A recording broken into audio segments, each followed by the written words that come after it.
Care any about the Marvels being the biggest flop in MCU history? Yeah, I mean, it's kind of cool that superhero movies are getting their shit kicked in finally. So maybe we can fucking hopefully move on as a culture from that being the only form of expression. When the archaeologists dig through the relics of our past in 1,000 years, they're going to be able to date the specific 20-year window that we're in based on superhero relics. They're going to find like a fucking Black Adam doll and be like, wow, this house was from the 2020s. It's just an artifact of this time. So that's cool. But I have no, like, I didn't see the movie. I don't know much about it. It is, you know, Disney is running into problems where they're just not having hits. There's a great anecdote in Bob Iger's book. When he first became CEO at Disney, he went to this parade of all the great Disney characters, and it was like Lion King and Aladdin and Little Mermaid, and it was like all stuff from the 90s. And he's like, fuck, wait, nothing recent is here. Like, nobody cares about our new characters. There's no fucking Brother Bear float. There's no child dressed up as the guy from Atlantis. Like, the movies were fine if you grew up with them, but they weren't becoming global properties with toys and games and success. And so he's like, hey, we have to fix animation. Like, everything of Disney, the theme parks and the movies and the shows and the toys and the merch and the Disney Channel and all of that flows from great IP that comes from great animation. That was when he decided to suck it up and buy Pixar. Because at the time, they were doing that. That's when they got access to Cars and Finding Nemo and Incredibles. And they revitalized Disney animation and launched some good stuff there too. And it became sort of a Disney renaissance again that led to Bob Iger and Disney stock going way up. And then recently it feels like, again, they're in that fucking doldrums where they're just producing kind of stuff that's not clicking with people. Bro led with Cars. Dude, Cars is the best example because they've shitted out like fucking a bunch of sequels and merch and children's shows and properties. Cars is the ultimate success story for them because they can make things about it. Lightning McQueen lunchbox. Yeah, exactly. While you can't do that as much with, I don't know, the fucking little dinosaur or something. Disney and Toy Story is like break glass in case of emergency. And they make a whole new fucking Toy Story every time. I think they announced one, right? Didn't they announce Toy Story 5? Yeah, it is. Toy Story 5 confirmed September. Despite the fact they've had basically 3 in a row that feel like the final one, they are working on Toy Story 5 to just bring Pixar back. Didn't Lightyear not do well? Yeah, but Lightyear's not Toy Story. Yeah, Lightyear did flop. Oh, the Killer movie? Dude, okay. I would love to talk about that. A movie came out called The Killer, and it basically should be called The fucking Hitman. Here, you can see the German version where it's called Der Killer. Die Ausführung ist alles. Damn, that's fucking powerful, bro. Anyway, this movie is divisive. Very divisive. A lot of people hate it. A lot of people love it.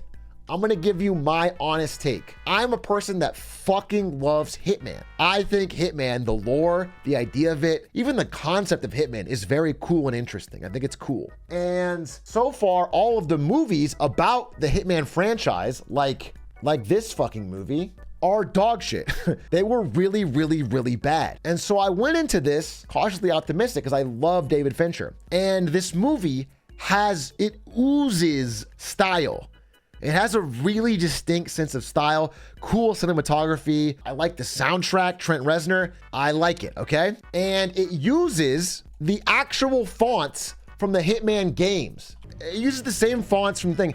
And it starts out in fucking Paris. It starts out with an assassination in Paris. It's the opening of the movie, which is the opening of the Hitman campaign. It's a literal back to Paris. So I'm literally bat chesting. On top of that, the first assassination takes place inside an abandoned WeWork, which I've just been talking about the collapse of WeWork. He literally buys an abandoned WeWork, gets in there. So it's like all these things that it feels like just fucking glup shitto for me, dude. It's all references and things that I like. And so for me, the entire journey of the film is fantastic. I love it. I love the style. I love the way it's presented. I think it's interesting. The only thing that's let down is that it just seems to abruptly end. At some point, it just ends. And that's a director's choice because the material it's based off of goes on much longer and tells more of the story. but they just cut it off. So to me, it's a very disappointing ending, but I loved the movie, to be honest. If I'm giving my review, I love the movie right up until it ends. Then I'm like, oh, that's disappointing. I still recommend it. I think it's a journey that's very interesting and stylistic and cool. The first thing I did when it was over is I Googled, is there going to be a sequel?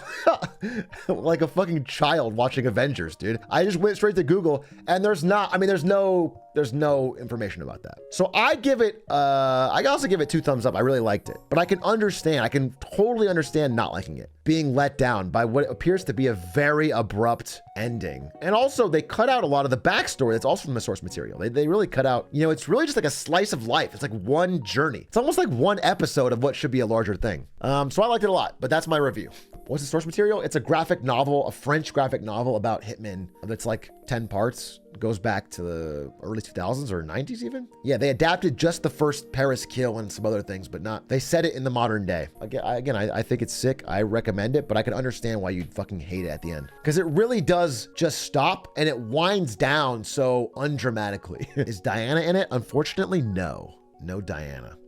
Yeah, also the source material has all these flashbacks to different kills that he's done, like with poisons and with fiber wire and shit. And in the movie, they don't show any of that. They don't show any other kills. They don't show, which I think is a disappointment from what it could be.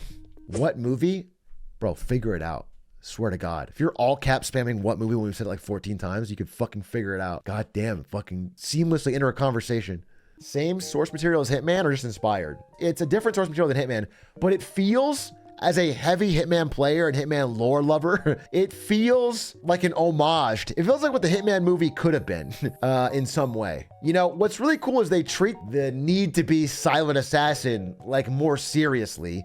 They talk about a variety of kills. He uses disguises in the movie like Agent 47. Like he puts on a garbage worker's disguise to get into an area. It's like, it's very Hitman pilled. Yeah, at one point he takes a muffin and stands on it to get a sniper shot. No, it's good. It's a good movie. It's the first movie that I really liked that I could totally understand someone hating. I wouldn't be mad at them at all for being like, yeah, that fucking sucked. Some people are just more plot driven and that cheaps you out at the end on the plot. But I loved the journey. I just liked every step of the way. So it's not like I couldn't be disappointed. The part when he says, it's me, Hitman, from the hit game Hitman, sent me. Bro, keep it in the YouTube comments that get 400,000 upvotes on every video. I love the part when he said it's Hitmaning time and Hitmaned all over himself. This is the most original comment of all time. It's still funny. A year and a half after Morbius. I'm gonna do this on every single video. Did you see the Pokemon Netflix trailer? No. What's that? Pokemon Concierge? Is that what it's called? What the fuck is this? I'm supposed to start working here today. My name is Haru. Our job is to take care of these Pokemon and ensure they enjoy the resort. Okay, when is like a teen boy gonna come along and capture them to make him dogfight for money? When is like a 10-year-old boy going to put this Pokemon in permanent chains so that it can travel the world and make him dogfight for money? And then if it doesn't do well, lock him up in a PC forever till the end of time. Is that season 2? Well, most humans won't say it to your face either. They say things like, take a guess. I mean, it's obviously cute, right? It's very cute, right? Ah! I'm sure, you know, people want something that's just fun and friendly and nice. It's cute. Welcome to the Pokemon Resort.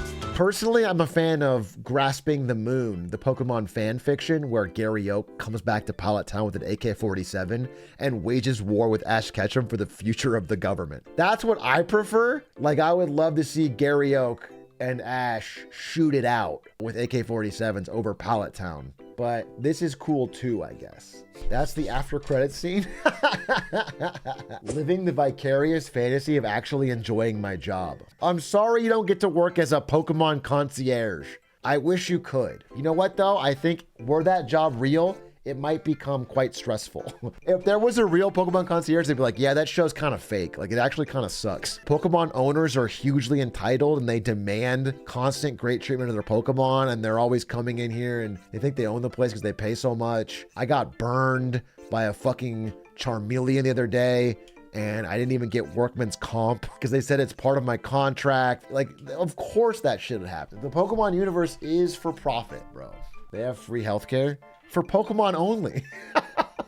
You think Nurse Joy's helping your broke ass? No, she'll help your Rhydon, but if you're a human with a fucking burn, you better get back in line, dude. If you go to Pokemart, try to buy a fucking heal, they'll overcharge you. You gotta dress as a furry to get healthcare.